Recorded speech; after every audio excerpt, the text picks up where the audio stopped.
All right, we're set to go. It'll be Lenny Elmore going into jump against the big guy, Artis Gilmore. Of course, Lenny standing all of 6'9 and a half, and the big giant about 7'2". That is without the afro, it puts him to about 7'6". Well, when Ape was first signed by Mike Storin, he came down here out of college, and he had an afro that had to be 4 inches taller than that thing. It was unbelievable. That is John Bannock, the man in the middle. And the opening chap is controlled by Kentucky. Jack Madden is the other referee working with him tonight. Louis gets inside in a hurry and gets the jumper away and scores.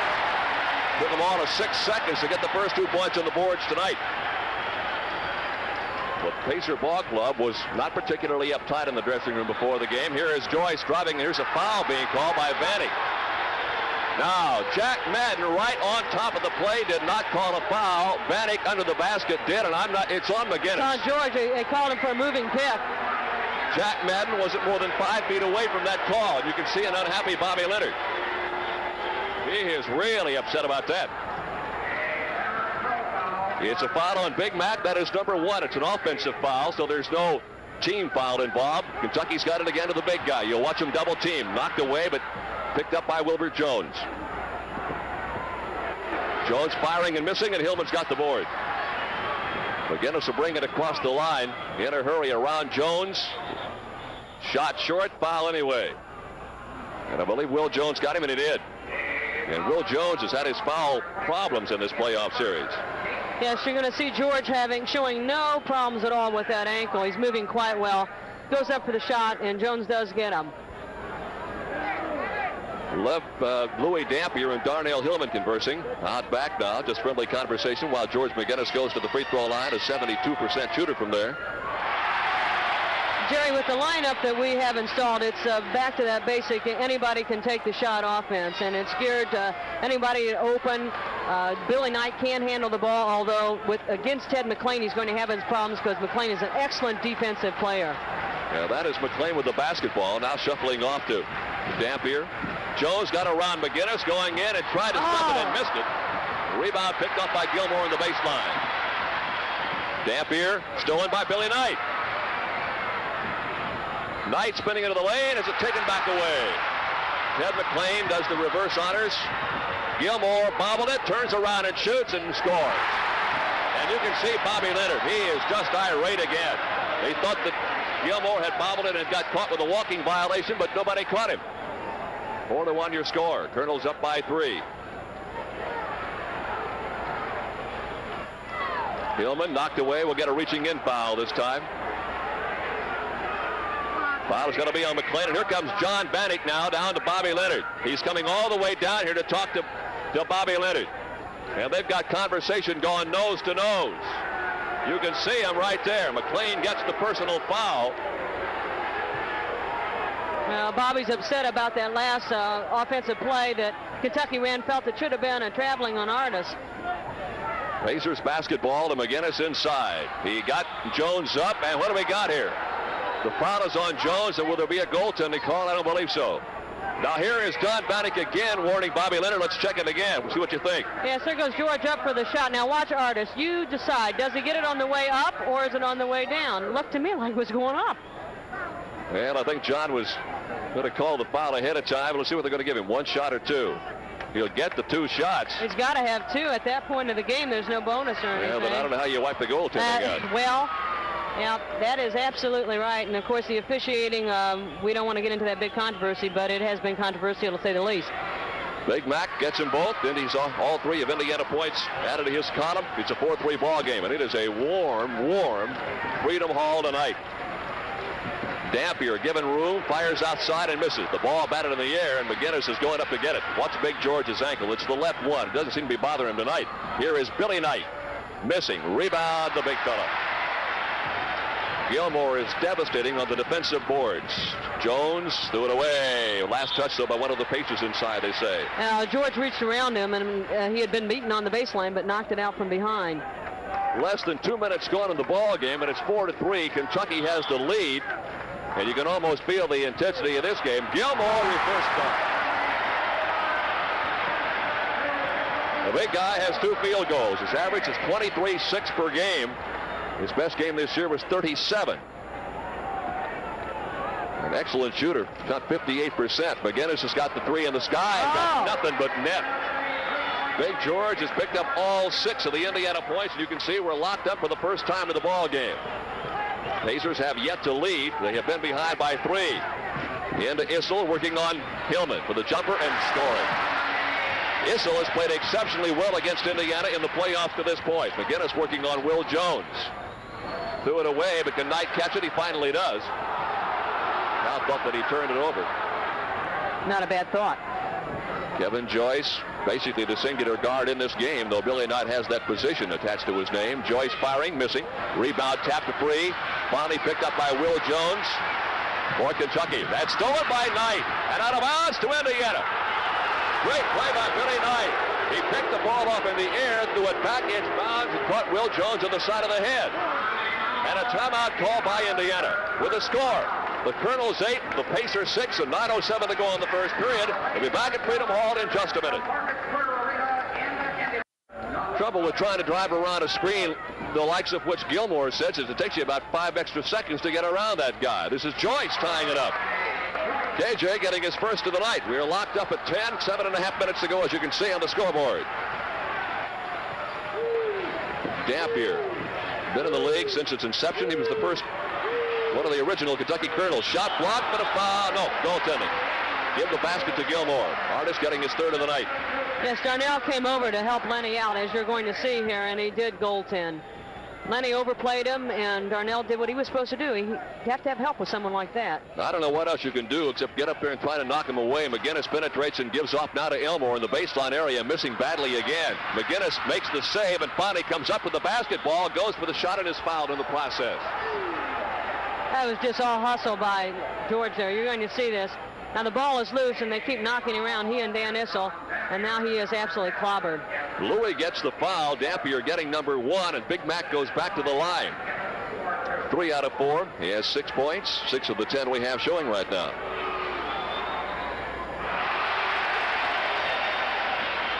Free throw shooting has been one of the Pacers' nemesis throughout the playoffs. When we were good, we were very good. When we were bad, we were terrible.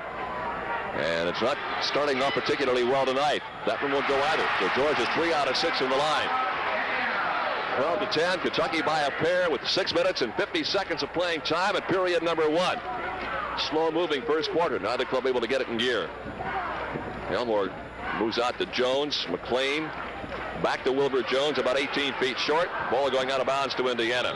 And McGinnis and Gilmore have a little wrestling match, as you can see, going for the ball. Yes, George just screened him out beautifully on that. And again, if you just joined us, change in the Pacer lineup at the starting guard slot tonight. Billy Keller played so well the other night, but tonight it is Billy Knight getting a call at guard, although basically he's still going to be a forward. Here is Elmore shooting over Issel and missing. And the rebound comes up on the other side to Knight. A little 5-footer is up. He missed it again. There's a 2-on-1 break. This is Issel down the lane, and he stuck it.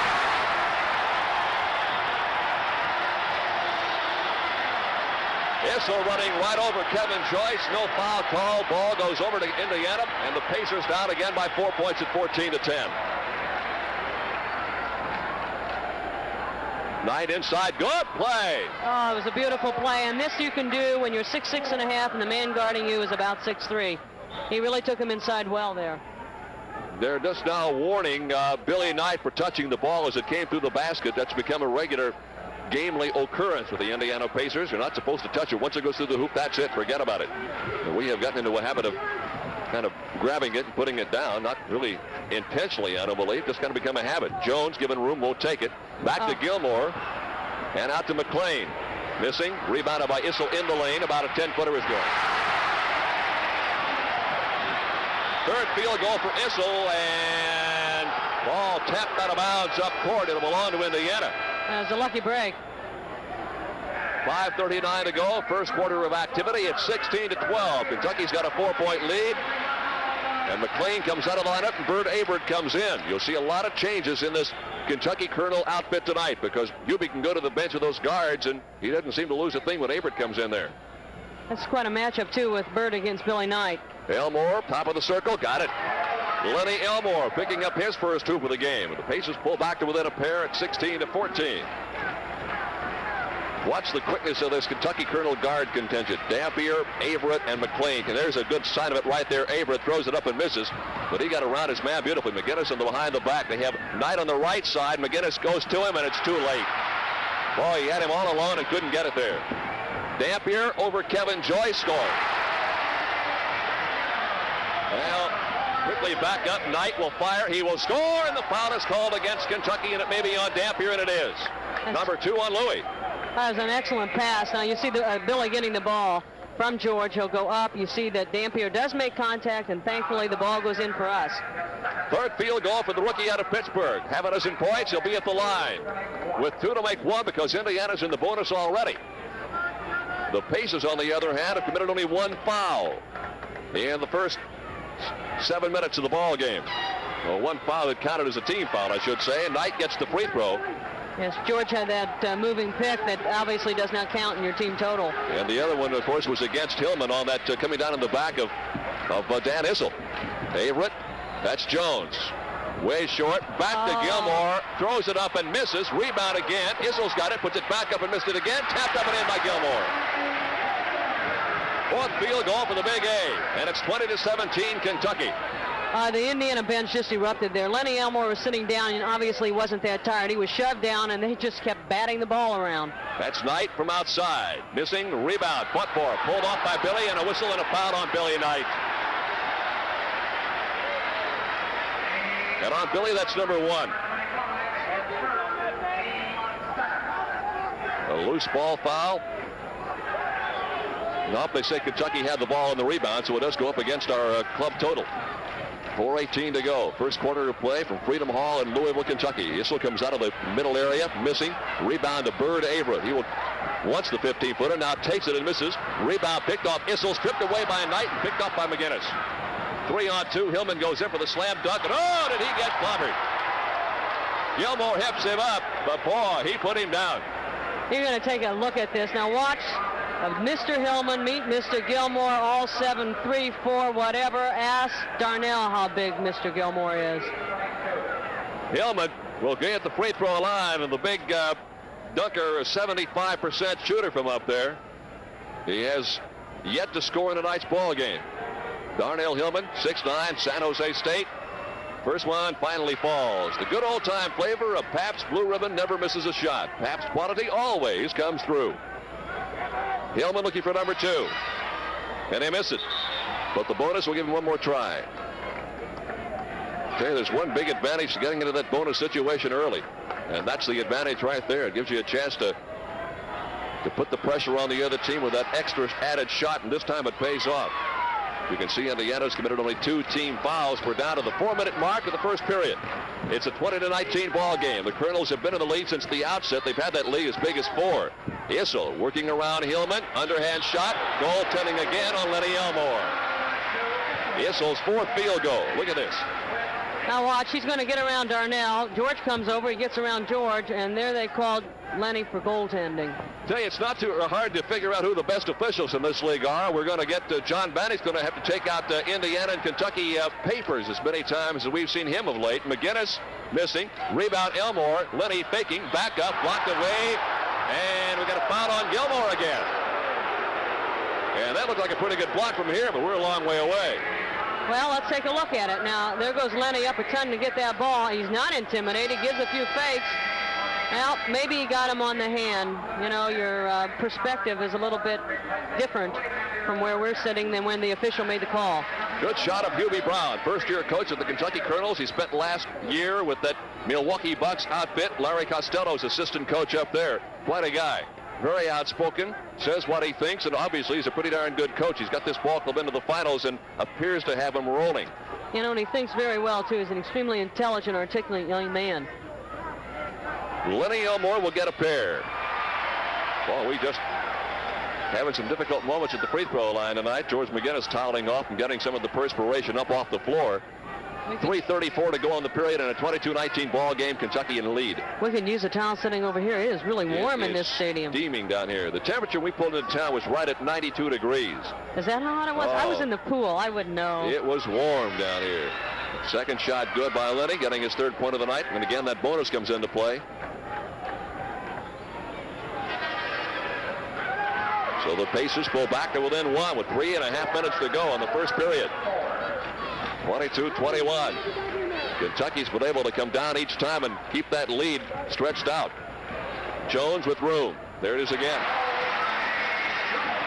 Wilbert Jones with a 12.5 point per game scoring average, playing well in the playoffs as his first field goal. He has 4 points total in tonight's encounter. Kevin Joyce, ball above the head, looking for the Pacer offense to start to make its move. Knocked away, but he got it again to McGinnis. Well, we're just not going anywhere. Now they've got it inside, and a terrible pass by McGinnis. They telegraphed it. 3-point lead. Jones trying to make it 5. Almost walked and decided to give it back out to Averett. Swings into the lane, blocked away. Hillman may have gotten him, though. That last offensive series down for the Pacers. You're going to, well, here, let's take a look at that last play against the foul here on Darnell. You can see Bert Averett drives, and he picks up the foul by Hillman.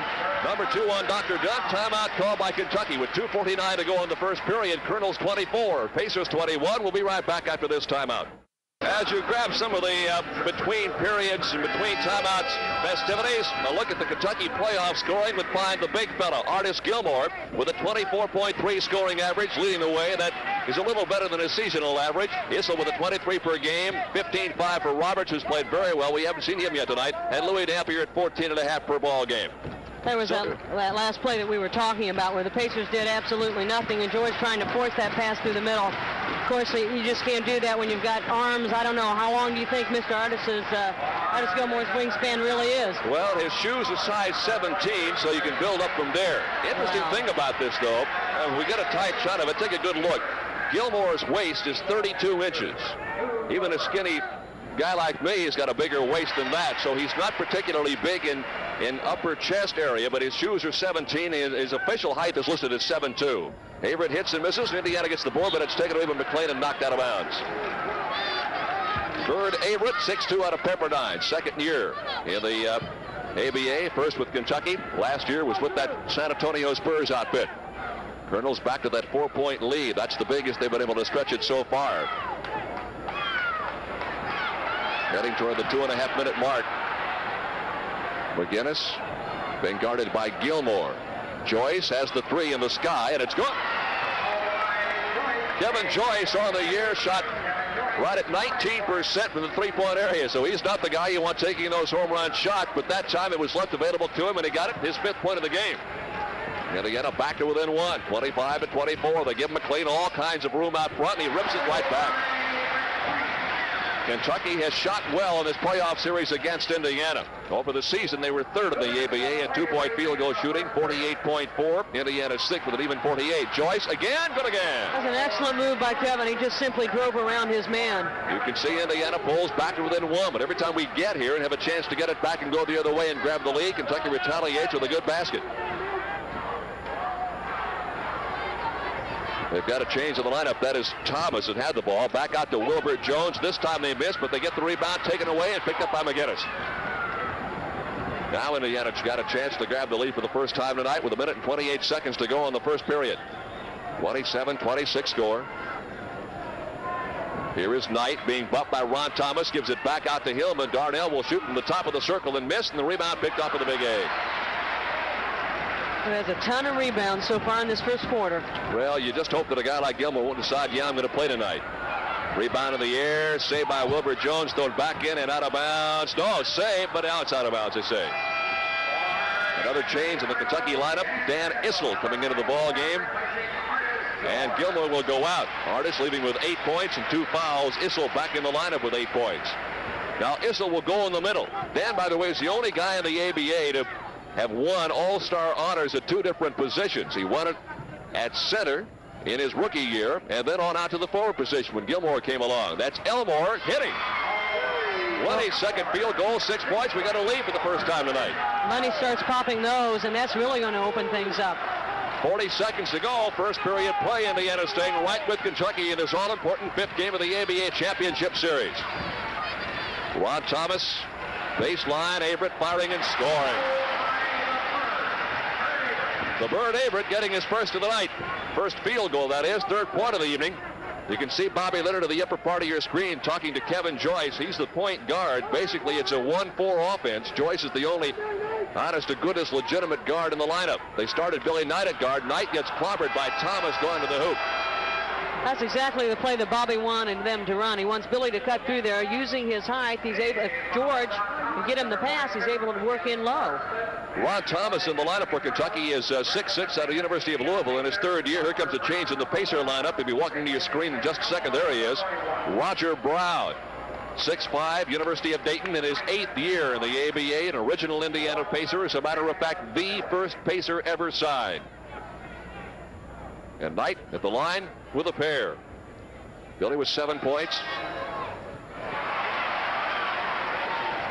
Pacer free throw shooting is just not there. Not what it ought to be tonight. Second one is good. Billy is 2 out of 3. Hillman's 2 out of 3. McGinnis 3 out of 6, and Elmore is 2 out of 3. 6 seconds, 5. Outside shot, Averett, no good. Hillman's got the board. 2 seconds, 1. That's going to be it, and that is it. At the end of 1, we've got ourselves a beauty in Louisville, Kentucky. We're locked up at 29, and second period action is coming up. The individual scoring leaders in the first period of play for Kentucky was Dan Issel and Artis Gilmore, each with 8. Nobody else even close. For Indiana, likewise 8 points. Billy Knight had those. We also had 7 points from Kevin Joyce, 6 each out of George McGinnis and Lenny Elmore, and the other 2 belonged to Darnell Hillman. 2 3-point field goals in the first period. Big Mac had 1, and KJ had the other.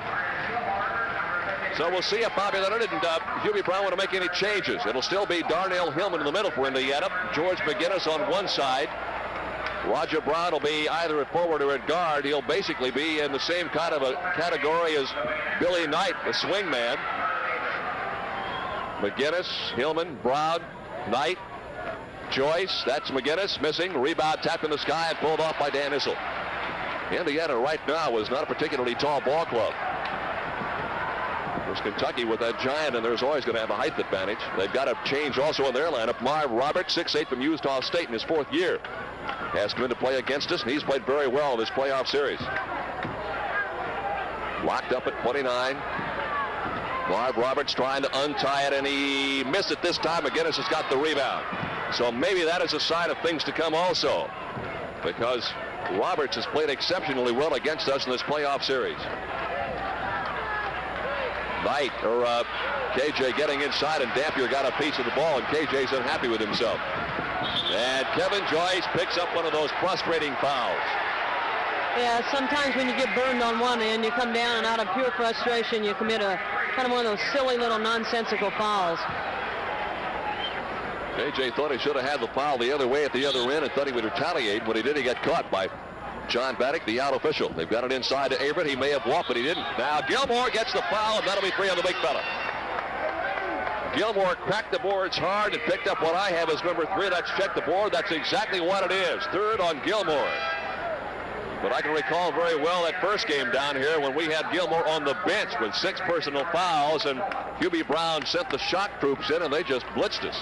Yes, and Dan Issel also had 6 fouls in that game, so they both went in and played with those 6 fouls, never picking up the 7th, interestingly enough. You'll discover Lenny Elmore at the high post at the top of the free throw circle. He is back in the lineup. Billy Keller getting set to come into the ball game momentarily also. Darnell Hillman is out.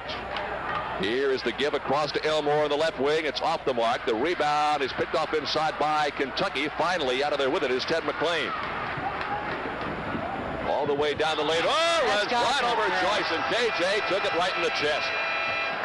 McClain getting number 3. Look at this again. Now he's having a little trouble controlling the ball, and watch Kevin plant himself. Oh, cremation, crunch. You can just feel that one in your family rooms. KJ is now limping off the court. Billy Keller coming in for him. That was planned prior to KJ's show of utter bravery there. Davy Craig hunched over him to see if he's all right. I think it kind of knocked the wind out of him. He is down to our left down here grabbing some water or whatever. And he'll be back in momentarily, I would assume. A minute and a half gone in this second period. Keller had an excellent ball game last Monday night. Brown to Elmore. It's McGinnis. Double pumping and firing on Issel and scoring. For McGinnis, his 8th point of the game. It's only his 2nd field goal. The first one was a 3-pointer. Do nothing else from outside in the first quarter of play. Keller the other night had 20 points, 4 rebounds, and 2 assists. Indiana's got a 2-point lead. That's the biggest they've enjoyed. It's 31-29. Roberts, short, rebound, knocked away. The race is on, and Gilmore wins it. Back out to McLean, down the alley, throws it up, an air ball, picked off inside by nobody. Finally, McGinnis comes out of the traffic with it. Indiana on the move, and a bad pass by McGinnis, trying to leave it back outside, and it's off the leg of Kentucky. Yes, George got himself very far underneath the basket then, and when he threw it back out, we were lucky enough, although the fans don't agree, but a Kentucky player touched it last. Now Darnell Hillman comes back into the Pacer lineup. He'll give Big George McGinnis a rest period. Mack leaves the ball game with 8 points, 1 foul. And about 4 rebounds and 2 assists. George having a little bit of trouble getting it going. He is not limping, at least noticeably, and I was in the dressing room prior to the game talking with trainer David Craig, and they were wrapping up that ankle good and tight, but apparently not so much more so than normal. That is Hubie Brown with a bit of a discussion with the official Jack Madden. Hubie unhappy about that out-of-bounds call. Thought it should have gone to Kentucky. Hillman turning around on Issel, firing way off the mark as Dan got a piece of the ball. 31-29. Kentucky down by a pair. That's the biggest deficit they've had to incur, and the ball is out of bounds, and nobody touched it, so McLean putting the ball down to Issel, and Dan trying to back away, turns the ball back over to Indiana.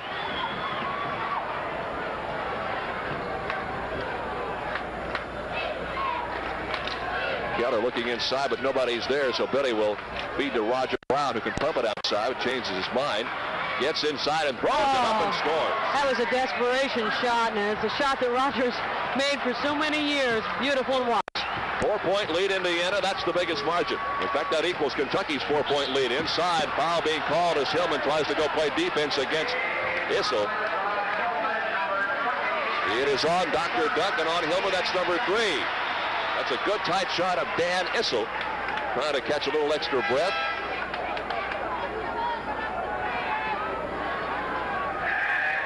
George McGinnis coming back into the Pacer lineup. Hillman coming out of there. Bobby Leonard can ill afford to have any of those big guys in trouble foul-wise this early in the game. So McGinnis, with only 1 foul, comes back in to replace him. McLean and Dampier are the guards. This is McLean from the near side, scoring. For Ted McLean, his first 2 points of the game in this period. He has his 4th point of the night.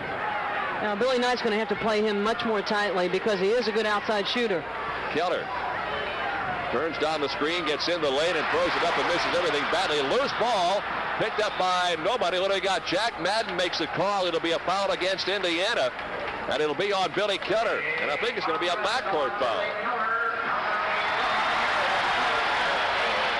Or is it?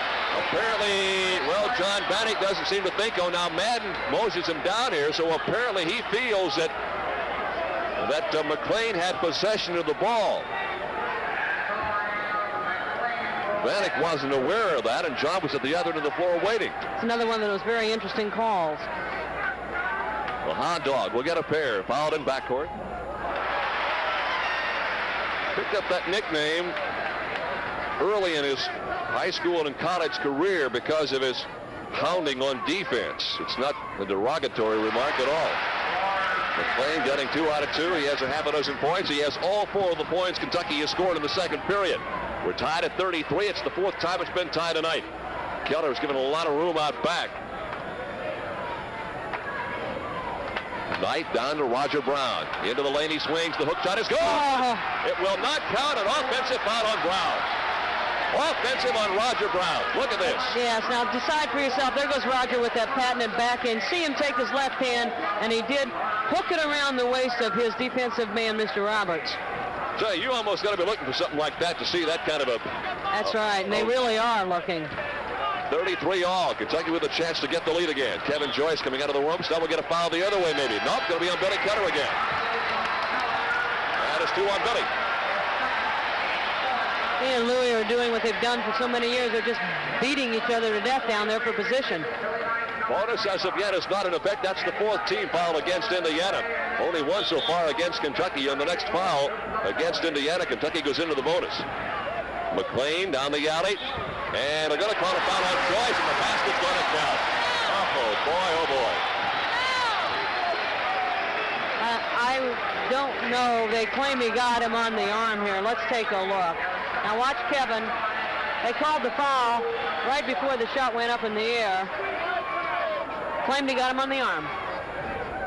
McLean gets the field goal and the free throw, and the Hound Dog has all 7 of the points now scored in this period. A total of 9 of the game, and McLean's average is only 8.6.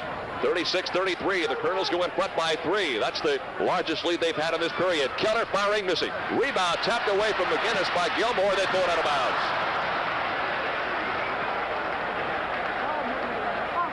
Neither ball club able to get any semblance of a continuation of their offensive patterns going tonight.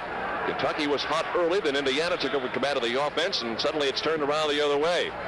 And neither ball club able to stabilize it. Now the pass by Joyce is intercepted in the corner by McLean and thrown back in, and Kentucky has it again. Dampier pulling up outside. Issel, 18-footer. No. Rebound McLean. Good speed into the lane and back out to Dampier. And Louis, did he walk? 3-second violation inside. I believe that time Dandy Dan Issel got caught with a violation. So Billy Knight comes back into the Pacers lineup. Roger Brown will go out. Bobby Leonard really shuffling bodies tonight. That's Bobby in that light-colored suit on the bench.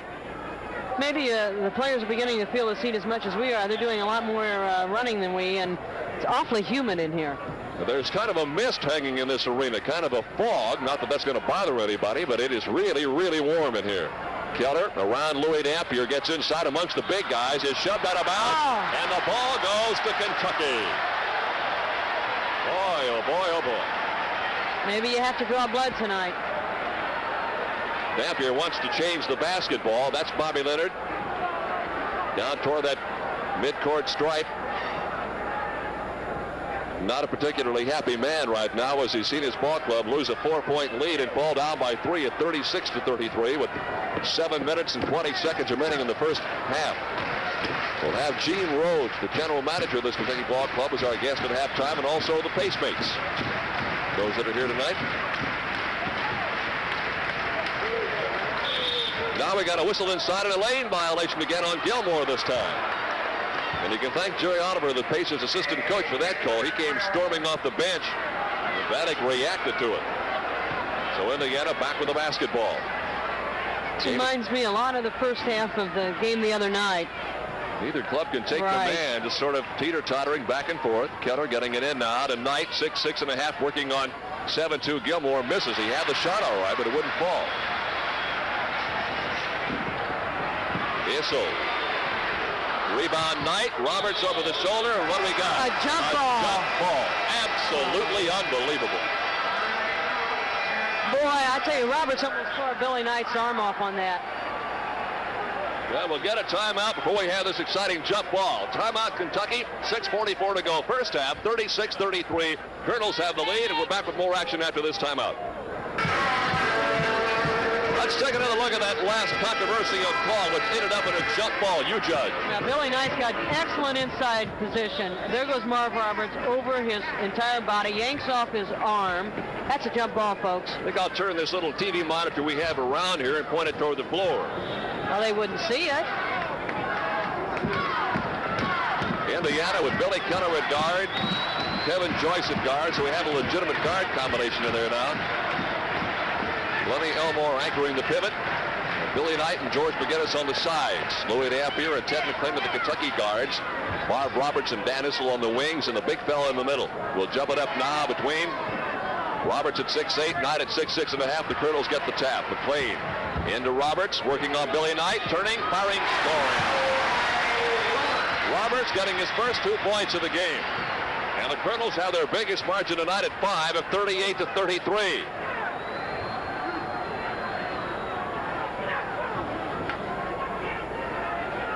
Big George trying to swing down the lane, misses. Rio got his Elmore with a rebound, back up and missed it again. Rebound to Billy Knight, back up and good.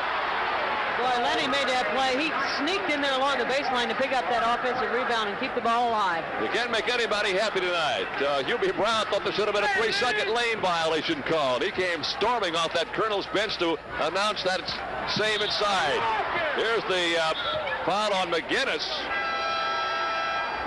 Now, George did a marvelous job of acting, perhaps to pick up an Emmy here. You're going to see Artis get the ball, see George push off. He pushed him, and then he fell backwards, and that was the correct call. And the bonus is in effect, so the big fella goes to the line. As you look at Art Louis Dampier on the left and a very perspiring George McGinnis on the right. Gilmore hitting. Gilmore's first point this second period of play. He is looking for his first field goal so far. That's the big fourth-year pro out of Jacksonville. And again, Kentucky is 5 out of 5 this period from the free throw line. Indiana hasn't been to the line as of yet. Kentucky's out in front by 5 at 40 and 35. Knight, corner, yep.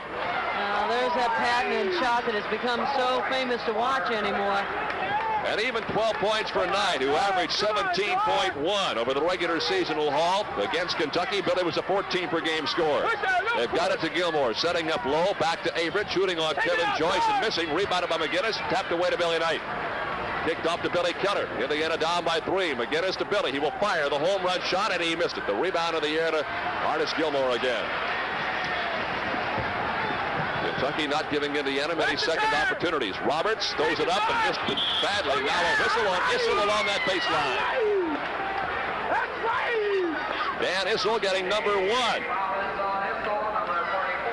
They only have charged him for 1? That's all. That's the second team foul. Well, it's not a team foul. It's a loose ball foul. They have 2 against Kentucky. Indiana's already put Kentucky into the bonus of their 5th team foul sometime back. 5 minutes to play. Here's McGinnis outside. Yes! Big George with 10 now. Off to a slow start. Had 6 points in the first quarter. That's only his 4th point here in the second period. Indiana's back to within 1 at 40 and 39.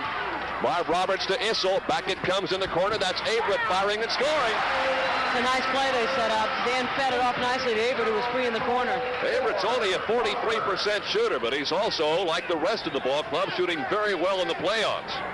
Boy, Ron Thomas is shooting over 60% in the playoffs, because he's only shooting about every 3rd week. McGinnis drops the ball, and Roberts takes it away. Kevin Joyce cuts him off, but he got it anyway.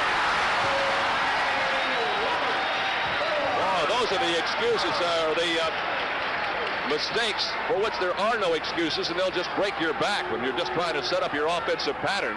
Joyce getting a step on Averett, bumps him away, and the shot is no good, and Averett gets the blocking foul. Got lucky on that one. And Hubie Brown wears some more of the paint off on the sideline. It is number 1 against Bird. 3rd against the ball club, and a 44-39 lead for Kentucky. Kevin Joyce will go to the free throw line. KJ from that line is a 79% free throw shooter. Big fella will get a couple of tries, the first of which is good. We challenge you to taste and compare Pabst Blue Ribbon, because once you do, you'll never go back to the beer that you've been drinking. Joyce hits and misses. Rebound comes to Kentucky again. KJ with 8 points. Those were Indiana's first 2 free throw attempts here in the second period. 3 minutes and 55 seconds to go in the quarter. 44-40. Colonels. Gilmore setting up low inside. Feeds to Roberts from about the free throw line. And he scores again. Roberts has had games of 19, 16, 13, and 14 against us. And on the regular season haul, his average was just over 6 per game. That's the kind of a playoff series this guy is having. McGinnis lost it again. They come to Averett. They lob it inside to Roberts. Head fakes. Lost it out of bounds to Indiana. Roberts is way far underneath the basket and really couldn't do anything. We'll see Don Boosie for the first time tonight. There's Boo. Keller coming out of the lineup. Billy with no points. Couple of personal fouls. Don Boosie out of the University of Evansville. 6'4" guard. A defensive specialist. We got to have somebody to try to stop that penetration by Dampier and Averett, because they're just going wherever they want to go when they want to go. McGinnis firing outside and missing. Rebound. Tapped away. And finally picked up inside by Elmore, who missed it. Tapped up once, won't go. Batted out back and tracked down by Kentucky. Averett with a penetration. Dump off and 2 more for Indiana.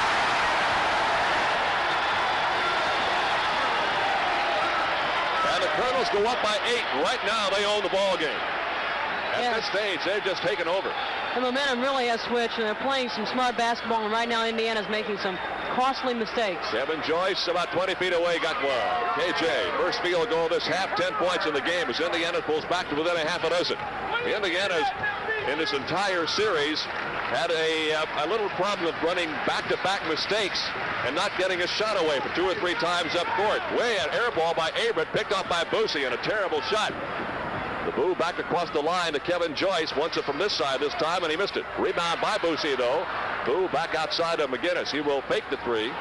Swing down the lane, underhanded up, and miss it. Rebound, but I think McGinnis will get credit for the basket, and he will. On a goaltending call on Gilmore. McGinnis gets it. He has 12 now.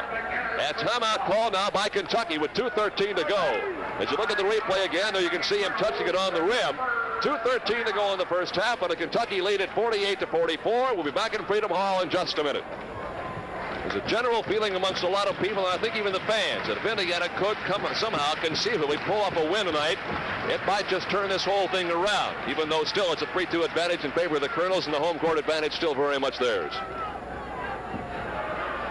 Gilmore on Elmore. Missed it badly, and a whistle inside, and McGinnis is going to get caught for a foul again. That's 3. And that hurts because that comes with under 2 minutes left in the first half. And it also comes with a bad shot by Gilmore and a rebound by Indiana, which would give us an opportunity to go back up court and head into that lead some more. As it stands right now, Issel can add to it instead. Dan Issel, 74% free throw shooter. He's been on the ABA All-Star squad every year he's been in the ABA. And just one of the best players in the whole darn league at the forward spot. Had a rough year early. Couldn't seem to get it all together. And then as the year progressed, so did Dan. And he peaked himself just right for the playoffs. Got them both. Yes, particularly after the All-Star break, he really came around. Played some excellent ball. Back to a half-a-dozen-point lead for the Colonels at 50-44 with 1 minute and 50 seconds to go in the first half. Charlie Edge is the new man of the Pacer lineup. Charlie at 6'6" from Des Moines, Iowa. Second year of the ABA, last year with Memphis. That's Charlie. Back to Boosie, off to KJ. They've got it into Lenny. Back to Joyce. He's a good shooter from that particular area, but not this time. Well, Gilmore just gets that thing, and looks like the Empire State Building waiting for somebody to take an elevator up. 1 minute and 20 seconds to go. Lenny reaches around Gilmore and bats it free, and it's a good thing he got it, because Gilmore had a path to the basket that time. Well, when you overplay like that, that's the chance that you take, and obviously you're going to need your teammates to help you out. Issa will inbounds to Roberts. They've got it inside, and Elmore goes in. We got a foul on Lenny. First on Lenny tonight. Elmore has suffered through the regular rookie jinx of getting himself in foul trouble early, but tonight he's held off with only 1. Gilman and McGinnis have 3 personal fouls against him. They're the only Pacers in any kind of difficulty. Gilmore has 3, as does Ted McClain for the Kentucky Colonels. Hornet, Gremlin, or Matador? From American Motors, the economy experts. There is the Giant. Some kind of a ball player. 3 out of 3 from the line this period. He's a 69.6% free throw shooter on the year. Average of 23.6, 6th best in the ABA. Gets them both. So Gilmore has 12 points, 4 in this period, and they've all come from the free throw line. And Kentucky's up to an 8-point lead again at 52-44. Billy Knight taking Issel inside, got in amongst the traffic, got the reverse layup and scored beautifully. Well, he makes a very difficult shot look easy. He works that baseline extremely well. 14 for Billy. He has 6 this period to equal George McGinnis of honors. Averett swings inside and scores again. The Pacer defense at guard has really hurt us in this playoff series, because Averett and McClain and Dampier have been able to, though not necessarily score a lot, get inside and make things happen. This is Charlie Edge off to Elmore. Shooting over Averett, missing, got his own rebound, back up and blocked away. Rebound put back up and good by Billy Knight. Knight with 16 points, only 1 shy of a scoring average on the year. We're down to 32 seconds to go in the half. 54-48. Kentucky still in front. Neither ball club able to get a full head of steam in the first half, but look out for the final 24 minutes. That'll be something else. And Charlie Edge has Dan Issel down low, and Charlie says, boy, I can hardly wait to start knocking heads with Issel. He loves him. Yeah, he just as soon they take off the uniforms and put on some pads and play a little football. Here is Averett getting around Boosie and missing. The rebound to Boo with 4 seconds. 3, 2. The shot by Knight is good if it goes, but it won't fall. So that's it. There's the story on the scoreboard. High atop Freedom Hall in Louisville. The Kentucky Colonels up by 6 at halftime, 54-48. Our halftime festivities are coming up. In the corners, it'll be Will Jones and Dan Issel. That's the way the Colonels began tonight's ball game, as they began the same way the second half, controlling that tip. Indiana will have Kevin Joyce and Billy Knight at guard, Darnell Hillman, Lenny Elmore, and George McGinnis up front. That's our original starting unit tonight. This is McLean. Got it. So McLean gets his 11th point of the night, and Kentucky puts more pressure on us as the lead goes now back to that 8-point difference. That's the biggest lead they had in the first half. McGinnis around Will Jones, shoves him away, fires and scores. Well, if McGinnis could get that hot hand and pick up about 40 for us tonight, maybe he can keep us close. Somebody come up and get some extra ones on the side. They've got it down low to Gilmore. Turns to his left, and Lenny got a piece of the ball. McGinnis has got it. Yeah, maybe that'll encourage Mr. Elmore just a little bit. KJ, 18 feet away, is good. That's 12 for Kevin Joyce. KJ with a 14.9 average. And in this playoff series, his best game was 20. That came in the opening game. In that 120-94 loss. Issel knocked away. Foul on Elmore, they say. Lenny posted right on that baseline. Appeared to be stationary, but Mr. Bannock ruled otherwise, as did Mr. Madden. Well, it's another one of those calls that maybe our line of vision here is impaired. Maybe. Second foul on Lenny. And again, nobody in serious difficulty foul-wise, as we're a minute into the second half. Jones, yes. Will Jones, second field goal, 6th point of the night. Well, Kentucky's been able to go to the bench, and whoever they bring off of there has got the hot hand. They just bring him off shooting. It's the kind of a bench you want. You don't want somebody out there tippy-toeing. Here is Knight backing in, feeds off to Elmore, and he kicks a field goal. Well, in Lenny's defense, it was a hot pass and it was a low pass, and I don't think he even thought it was coming. Knight got himself in trouble inside again. He got in amongst those giants in there and just looked for a friendly shirt. Unfortunately, the pass hit that guy on the shirt in the knee. 58-52, Kentucky. Gilmore goes to his right, to his left again, and missed it again. Rebound picked up inside by Elmore. Lenny doing well, overplaying him on the left side. He won't normally go that direction. If he goes to his left, his percentage comes down considerably. A three by McGinnis. Home run. They give George the three. His second in the game. Couldn't you have sworn his foot was over that line? I don't think we got that on our replay, but it looked like he had just slid. He took a little extra half a step in there. In fact, I thought originally Bannock was going to call a traveling violation. 58-55. Here is Jones, top of the circle again, and no. Rebound saved by Hillman, thrown into Kevin Joyce. KJ to McGinnis. That's the same spot as he got that one a few minutes ago, only about 3 feet closer. Pacers are patient in the offense tonight. Joyce shooting on Louis Dampier, missing. Rebound tapped off and picked off by Louis. There's McLean all by his lonesome. Rebound, Elmore. Lenny's got at least 3 here in the second half early. McGinnis has got the 3 in the sky again, and it's good again. Boy, he gets this cranked up. Now watch him. This is the previous one here. Yeah. There's his foot right on the line, or no, maybe he did pull it back right at the last instant. That was the one we questioned a while ago. It was awfully close. Good eyes by Bannock, apparently. Here is Gilmore again going to his left, and again he misses. 3 straight times he turned left and missed them all. McGinnis tonight. Billy inside, fake, shoots. No, he blew the layup in a no jump ball. The ball comes up to Kentucky. Now Gilmore intimidated Billy. Dampier rips one from out back. Louis getting his first field goal since the opening period of play. Here is a blocking foul on Dampier. And on Louis, that'll be 3. Mr. Dampier not very happy. He has a little bit of a side glance toward Knight. I don't know if he thought Billy caught him going by with an elbow or what, but the foul is on Louis. That's his 3rd of the game. That is the story. Colonels up by a pair. They had a 6-point lead at halftime. They pushed it to 8, and the Pacers have come back to tie it. At 56, here is Joyce. No. Rebound, Gilmore. Wilbur Jones. Gene Rhodes and I at halftime talking about that Dampier-Darrell Carrier combination. Again, Gilmore goes left, and this time he is fouled. That is on Linney. That's 3. You'll see him overplaying him, as we've pointed out throughout the game, and watch him go up with the shot. And you can see he does catch him on the left hand. To those who maybe are new along the television lines tonight, I don't want to sound redundant talking about Gilmore going to his left, but he just almost never does that. And when he does, it is cause for making concern.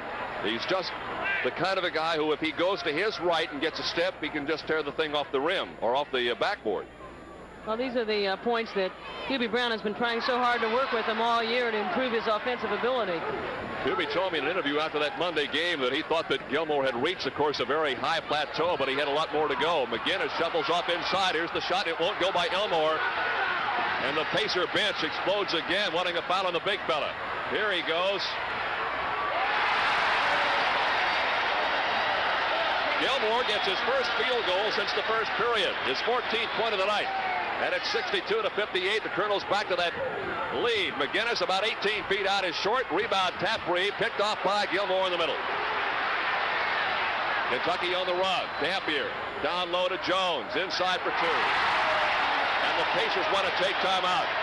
They were tied at 56, and it's now 64-58. Kentucky leads. 7.5 to go. Third period of play. A standing ovation for the Colonels. We'll be right back. Hornet, Gremlin, or Matador. From American Motors, the economy experts. Pacers trail 64-58 in the shooting story. Yes, Kentucky's come out shooting in the third quarter here. 5 of 10 for 50%. We're shooting 4 of 9 for 44.4%. We've pulled down more rebounds, 6 to their 5, and we've turned it over one time. All right, a look from the floor camera at the activity going on out there, and now a shot from up high as the Colonels come back on as Hubie Brown turns him loose. Hubie trying to pick up that ABA crown in his first year in the league, something nobody else at this ball club's been able to do. And they've had coaches coming through this thing like a clicking turnstile.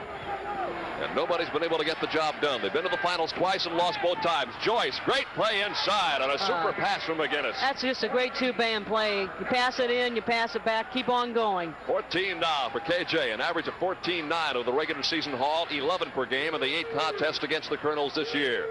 64-60. Kentucky still on top. Indiana's biggest lead was 4 back in the second period. Dampier rips one outside again. He worked beautifully off of Artis's pick, and that's quite a pick. Well, when you got artists out there just moving around, you're going to have an awful lot of alleys to work from, and that's what's happening right there. Of course, Louis can hit him inside. Here is Billy Knight shooting over Ted McClain and getting it right back.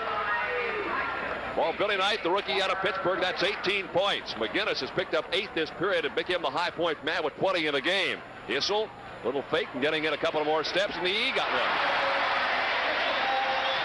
Kentucky on the year was the 3rd best 2-point field goal shooting team in the league. They were 4th in the 3-point category. So you give them any kind of room at all, they're going to rip you.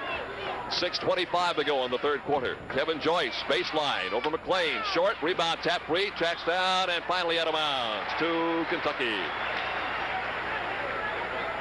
Time not yet a big factor in the game, but you always got to keep in mind that every tick that goes by is one less second you got to try to play catch-up basketball. And throughout this entire 4-game series so far, that's what we've been doing. Although at one stage against Kentucky in that first game at home, we had them down by 10. Couldn't put them away. Jones to Gilmore. There he goes to his left, and he missed it this time. The rebound comes to Hillman. Quickly out to Billy Knight in the lineup. Logged in as a guard, though he's still basically a forward. McGinnis, a three-pointer again. No, this time. Rebound, Gilmore. Elmore had no place to go. 5:45 to go. Dampier runs inside, jumps on KJ, way off the mark, and Hillman's got the missed shot. All of a sudden, Kentucky's going out of there. It's getting a bit ragged, to say the least, and this has really been the series play. They give it out to Billy Knight. He shoots, and he got it. And Knight has his 20th point of the game so far in this Kentucky series. Knight's best ball game has been 28. That came in that 109-101 loss back at Market Square Arena on that Saturday night game that we had him down with those 10 points. Down the lane, McClain. Nobody came over across the middle to help him out. And those guards are doing it to us again. They're penetrating, they're dishing off, and it's nice to behold if you're a Kentucky fan. Here's a steal on another one of those bad passes, and Jones banks it home. 10 points for Will Jones. Oh, there's just no excuse for those kind of passes in situations like this when the pressure's on and the money's on the line. 72-64. We get back within the game, and all of a sudden we're down by 8 again. 4:40 to go. Here is Billy Knight. Got 2 of them back, though. Knight with 22 points. The Kentucky guards, Dampier has 8. Averett has 7. Ted McLean has 13. So they're getting it. That's 28 points. Spreading it out evenly out back. That's McLean with the ball. They give him a ton of room as Knight backs up the front. Gilmore. Jones running into McGinnis. Offensive foul on Will Jones. That'll be 3. The Pacer guards, on the other hand, Boosie has none. Keller has none. Joyce has 14.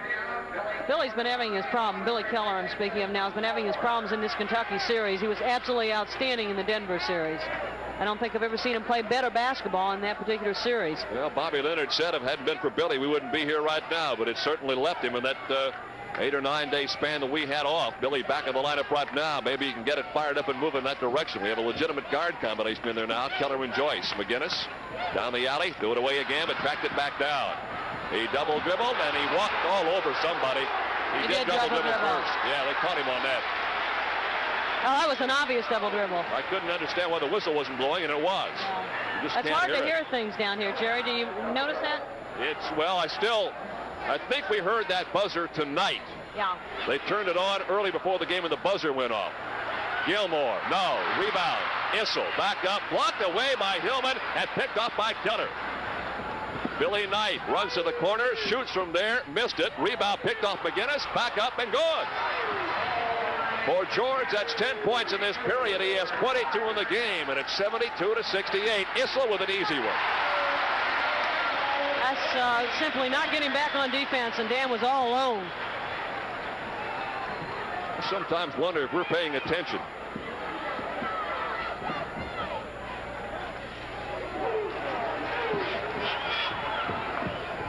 Knight working on Issel, spun him into the lane and goes back to Hillman.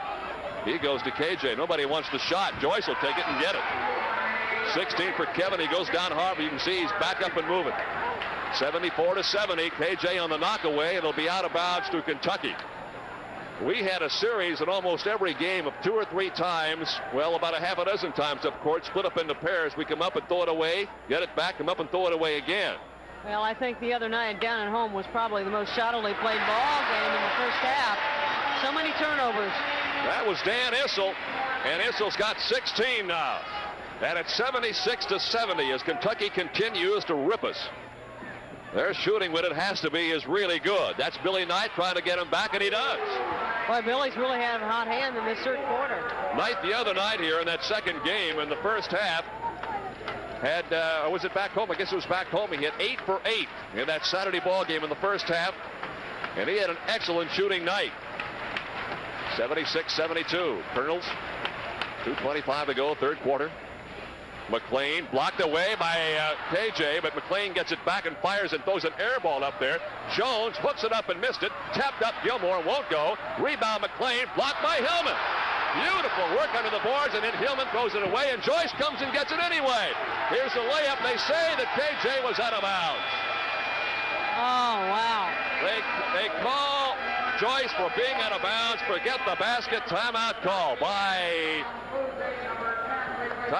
by Kentucky with 2:08 to go in the third period. Colonels lead it 76-72. More action in a minute.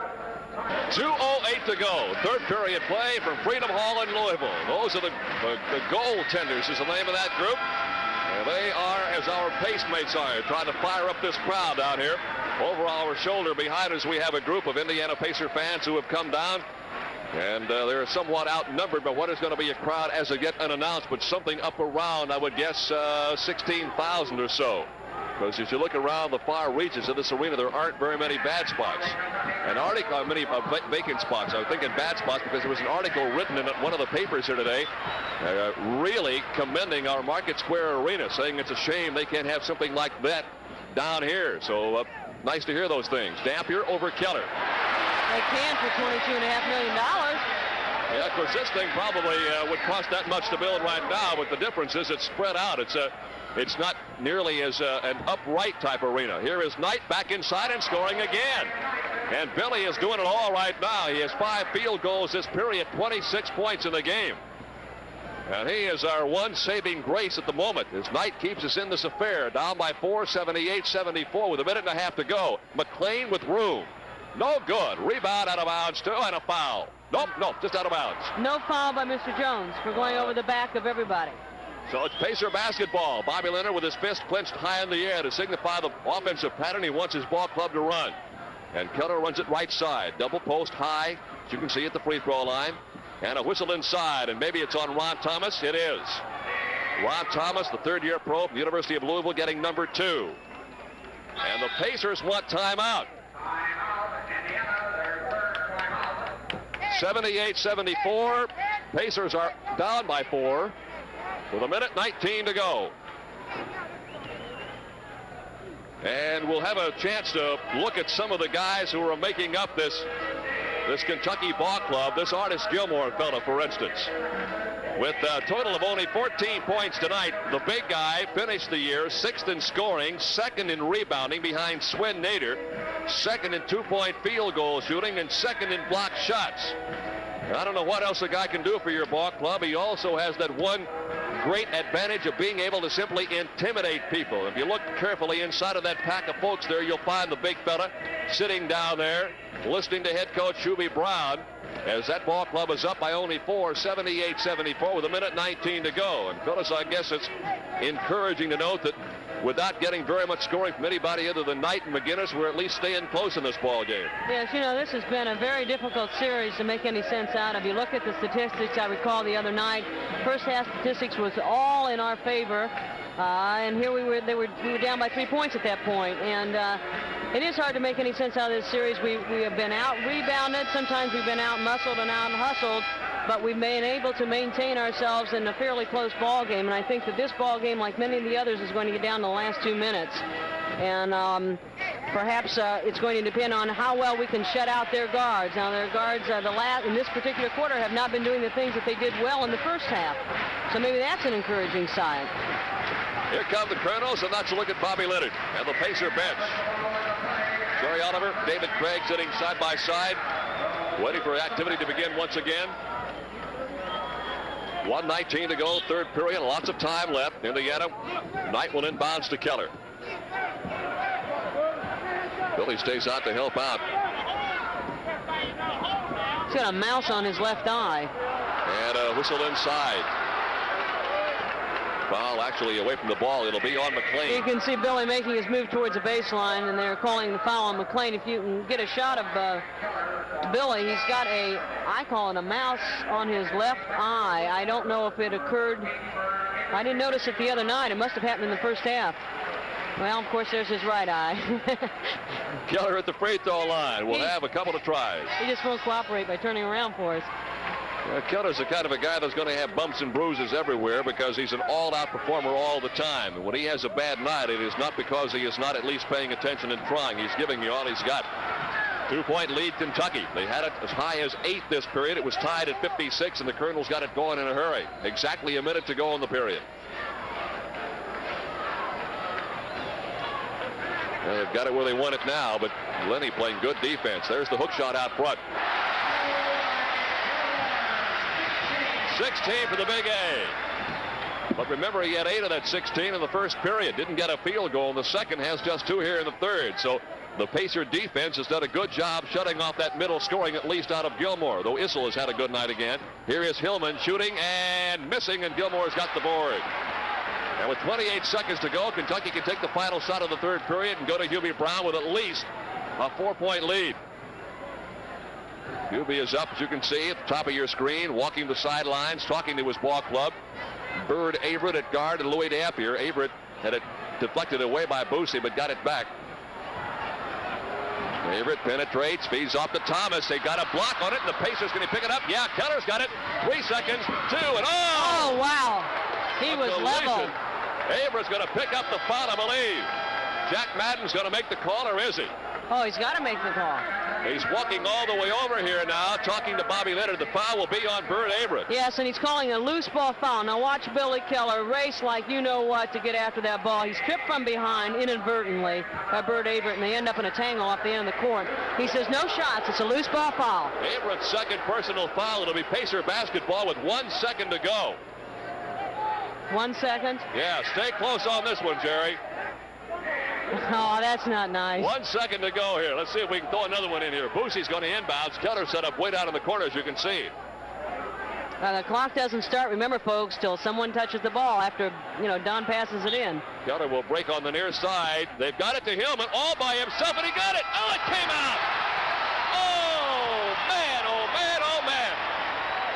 A tremendous play. Oh, Kentucky took that baby hook, line, and sinker, and it wouldn't fall. Well, that's the story as we get set to go for 4. Look at this thing one more time. Oh, watch that. You see Darnell's all by himself, and I think he was shocked, too, and the ball just simply rolls and falls out. Will not go. That is the end of 3. Kentucky 80, Pacers 76. The 4th period is coming up. Well, now the question arises. Do we have 12 more minutes of ABA basketball for this long season? Or do we have 12 more minutes and then some more?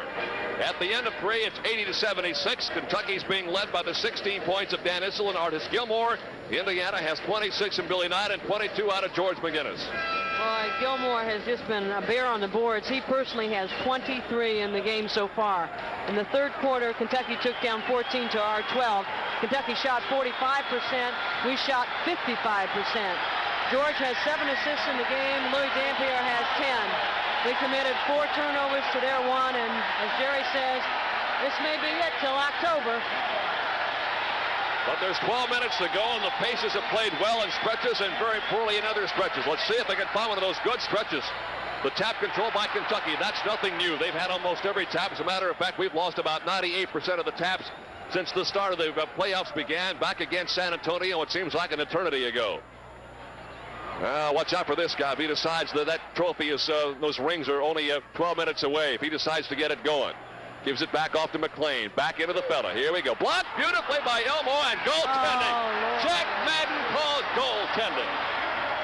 That's quite a call. Oh, look at it again. Here he goes. Now watch Lenny go up. The important thing is, does he get it on the way up or on the way down into the cylinder? You make your decision. Madden's already made his. Gilmore's got 18 points tonight. Boy, did that hurt because Lenny was up there among them. 82-76. Don Boosie at guard. Well, they're really fighting through the middle, and Madden's going to stop it, and Issel's going to get the foul. Second on Dan. Been a lot of fouls tonight, but they've been spread out pretty evenly, so nobody's in any serious trouble. That is number 2 on Dan Issel. And it's 82-76 right now. Kentucky still out in front. They led by 8 in the second, 8 in the third. The Pacers at one stretch in that second period had a 4-point lead, and that's been the biggest they've been able to get it. McGinnis.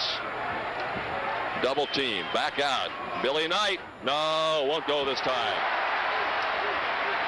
You could see Bert Averett saying, give me the ball. Yeah, I was making a tattoo on his numbers, on Gilmore's numbers. I don't know if you can see that on your screen or not, but he was tapping him on the back, rat-a-tat-tat, trying to get that ball back. They don't want the big guy handling it on the dribble. Let's call foul on George here. Whistle down low. I think somebody might have kicked the ball. Yeah, that's what it is. Somebody kicked it. There was no foul called. We got lucky on that one. So Kentucky will inbounds. 57 seconds gone in the fourth and final period of play. Now some discussion at the timer's bench over here. They reset the shot clock. It was they're going to run it down now to 16 seconds. 16 seconds to shoot. Kentucky's got the ball as they try to hang on to that 6-point lead. Roberts over Billy Knight, missing. Rebound picked off inside by the smallest guy out there, Averett, who cannot get it to fall, and a whistle inside. Against Kentucky, it'll be a rebounding foul, and it's on Gilmore. Now that is the 4th. Artis getting his 4th personal foul. That is a look at the big giant right there. If they win this thing, he's got a chance of being the most valuable player in the league. Not this year, of course, but for years to come, because he can just, once he decides he wants to play the game, just become dominant. It's a foul again on Issel.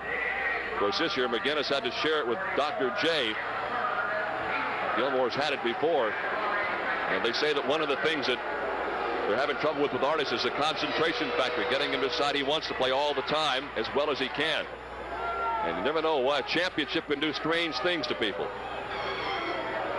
McGinnis converts them both. Of course, being hungry for a championship can do a lot of strange things too, particularly put a lot of pressure on you. Well, they haven't got this sucker won yet. Indiana staying right with them, 82-78. Gilmore's doing a good job keeping him away from the basket. Now here's the penetration by McLean, and that little scooping shot that's good. Now, we mentioned this before. When their guards do those things so well as their guards do, we're in big trouble. I don't honestly think that Bobby Leonard probably anticipated us getting hurt quite as much at guard. You fear the big man in the middle. You fear an Issel. But their guards have hurt us a great deal. Here's McGinnis back out to Linney. About 17 feet out is good. Elmore gets his first point since the opening period of play. Linney had 6 then. He has 2 more this quarter, total of 8. And still it's an 8-point Kentucky lead with 9:55 to play. And a whistle away from the ball down low, and I think it's going to be on McGinnis, and it is. George has got his 4th. And you can hear the 16,622 people who are here tonight applaud that. Bonus not in effect.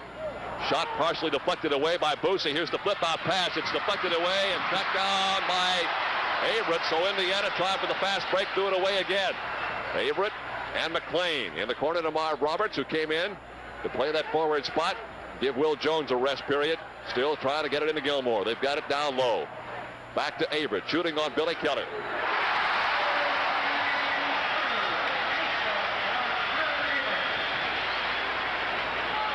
Pacers just simply cannot get it together in a streak. Here's a shot by Knight, and Billy's having a superb game. That was an excellent drive. He just kept on going, and I think he surprised his defender.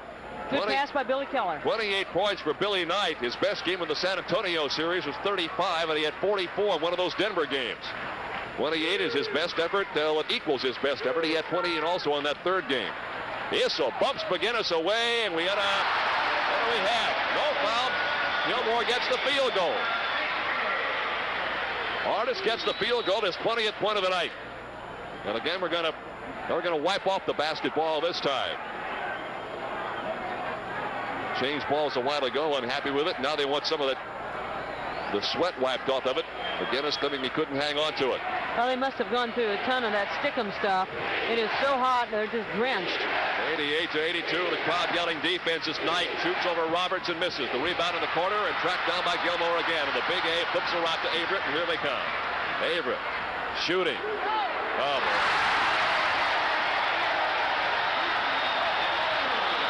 We're going to have to introduce our guards to their guards because they're not playing much defense on them right now, I'll tell you that.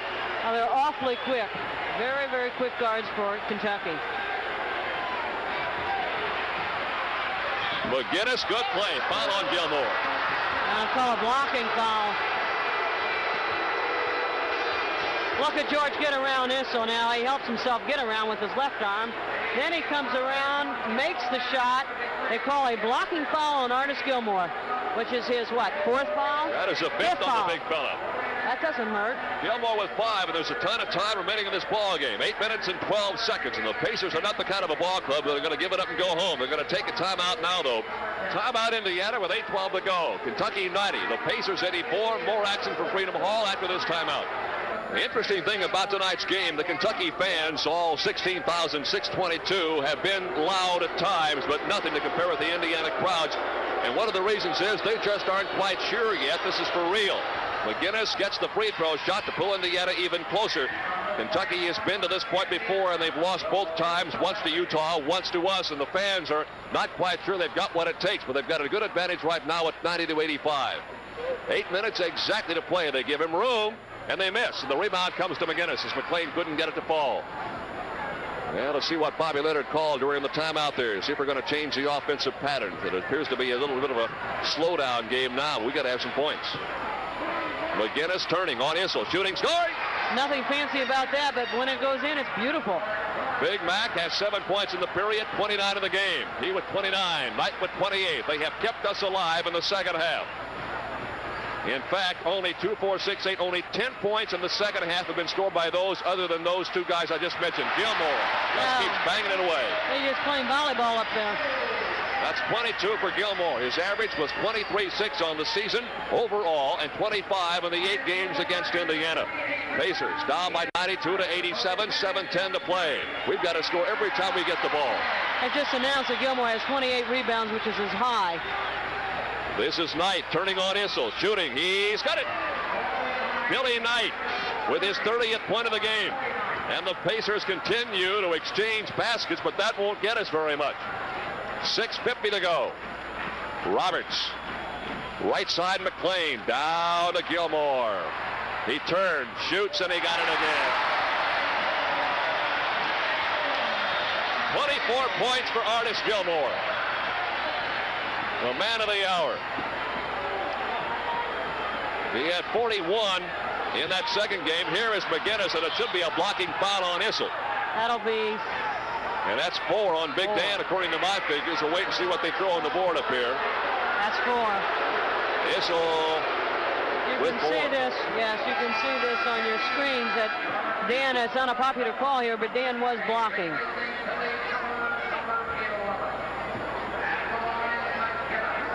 George McGinnis will be at the Pacer free throw line. Big Mac was 3 out of 6 in the first half. He's 3 out of 3 in the second half. So 6 for 9. Got to have them all.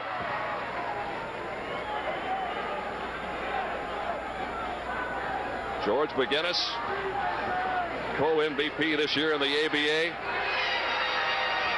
Gets 2 more to fall for him. McGinnis now with... Well, I've got him down for 31. They have him down for 30 points down the way down there. I've got him for 31. We'll double check that. Roberts, Gilmore turning around, knocked away by Elmore.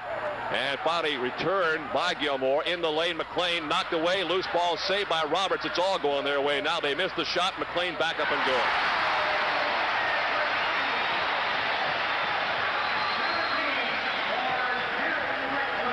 And it's 96-91. We are inside 6 minutes. Halfway through the 4th and final period. Knight turning, shooting it back out to Elmore. 15-footer is good, and the Pacers continue to meet the challenge. That's 10 for Lenny. That's quite a rookie combination. Knight to Elmore. George McGinnis has set a new ABA playoff record on two-point field goals made. He only needed a couple tonight. Inside, McLean knocked away. Loose ball tracked down by Indiana again. Well, to take it back, George needed more than that. Here is McGinnis, knocked away. No goaltending. Oh, Bobby Leonard goes crazy up the court. Here is Issel missing the shot. He runs Kevin Joyce completely off the court. I can't believe that lack of a goaltending call. McGinnis has got the 3 in the sky. It is no good, and the ball comes back to Kentucky. Boy, oh boy, did that hurt. That would have gotten us within 1. We're at 4:50 to go. Roberts inside, shoots and scores. Boy, we've just got to at least learn how to spell defense. That hurts.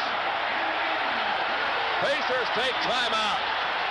4:44 to play in the game. Kentucky 98, Pacers 93. As you look at McGinnis go up, you judge it. There it is, right there.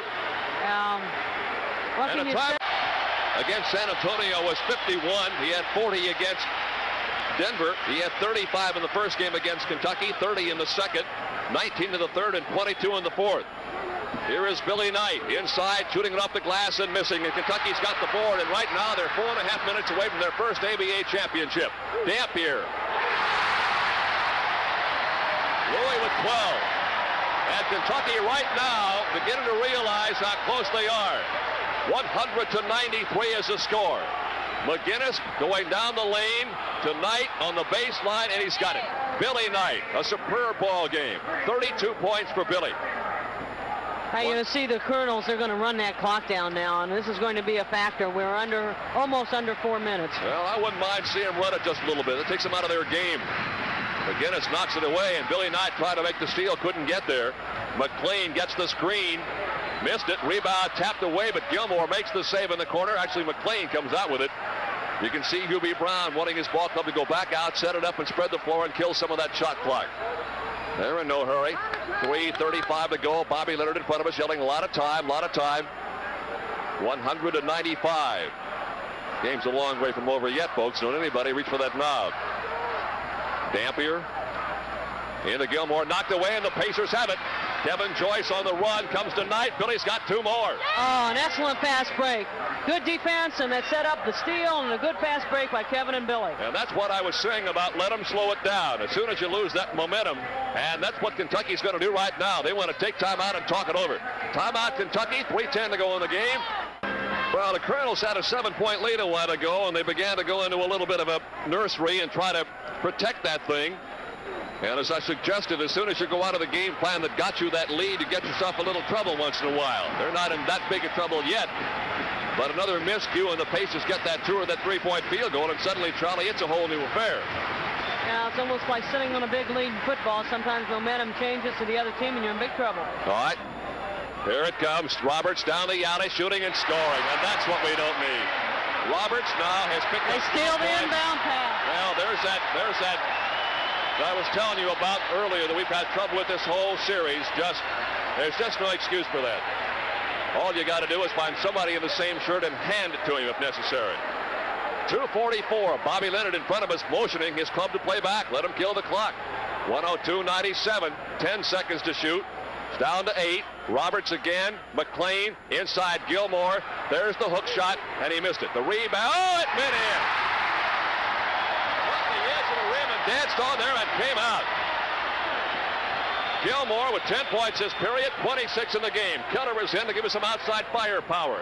Billy Knight spins inside, fake, shoots, he got it again. Billy Knight has 36 points. And the clock is down to 2 minutes and 12 seconds to go. 1:04, Knight will loom big in the final seconds of this game. What about that last play of the first half? When Darnell missed that easy one. Of course, you start looking back for those things, you can drive yourself crazy. McClain talking to Hubie Brown, the head coach of the Colonels. He wants to know what they want him to do. Roberts, Pacers trail by 5. They kick it away. Dampier's shot won't count. It hit Keller on the foot and went back out to Louis. So it'll be Colonels basketball. They've got the shot clock down to 10 seconds. Keller's whole left side is one battered, bruised body. He's bleeding from the knee. He's got the mouse on the eye. McClain inside over Hillman. McClain has penetrated all night long. He's had things his way, and he's really been shooting well. 19 for McClain. Keller's got the bomb up. It's no good. Gilmore's got the rebound. Friends, I'm afraid our season is coming to a close. Unless we get some kind of a miracle out of the bag here. A minute and a half to go. McClain to Dampier. The fans begin to realize that they've got victory within their clutch. 1:20 to go. They'll explode all over this floor. McClain down the lane. Foul by Elmore. Lenny with his fourth. Well, I'm not going to read the rights as of yet, but it has been one heck of a season. Who would have thought it, Jerry? No kidding. Season begins. We trade away everybody. Come up with some super rookies. Lenny Elmore really made himself a pro down here late in February. You know, you look back, you can't look back, you say, but this has been, I think you talk to Bobby Leonard, he'll tell you never expected to be this far this year. Pacers have got to go out and get him. The clock is down to 1 minute and 3 seconds to go. They're that far away. Kentucky is from an ABA championship. Inside, Roberts got it again. Roberts, whoa, what a series this guy has had. Keller, blocked by Dampier. We got a foul, I believe. They're still playing up here, but it won't count. The foul's down here. It's not going to count. Nobody can hear in this arena, remember? The basket won't count. Dampier's basket doesn't count. The foul is on Louis, as a matter of fact. So take off the Dampier field goal and put the foul on Louis instead. Not that it matters, because now Louis begins to realize it now. Here's the fourth on Dampier. And the Colonels are just 52 seconds away from picking up that ABA championship. Here is the foul on Louis. Yes, he's going to go up and block that shot, but he also broke about 2 arms of Billy. And the play will continue all the way down there, and George had a 2-on-1. Louis didn't realize the foul had been committed. It is 108-99. Dampier walking through the lane as Keller was shooting. Billy made it, but he'll have to do it again. Yes, I think Louis just telling everybody how unhappy he was with that last call. For Keller, that is his 3rd point. And the 4th. And the Colonels get it in. All they got to do is get it up court a couple of times, and victory is theirs. Steal by Hillman and a foul on McGinnis.